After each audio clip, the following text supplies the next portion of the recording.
Sohel next time হবে, মন খারাপ করতে নেই। এরপর পার্থ,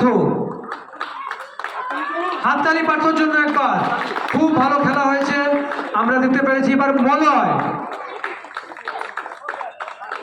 তারপর অনির্বাণ দারুণ খেলেছো তুমি, মন খারাপ করবে না একদম।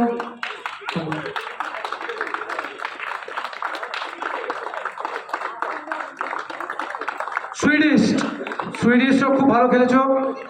সজীব ফাইনালে দুর্দান্ত ব্যাটিং করেছো, কোনো মন খারাপ করার দরকার নেই।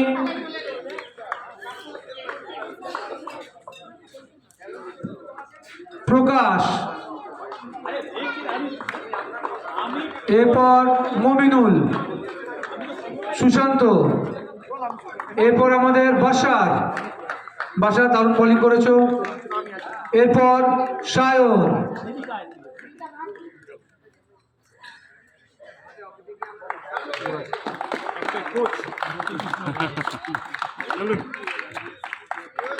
এরপর আমাদের যারা টুর্নামেন্টে সবার মন জয় করেছে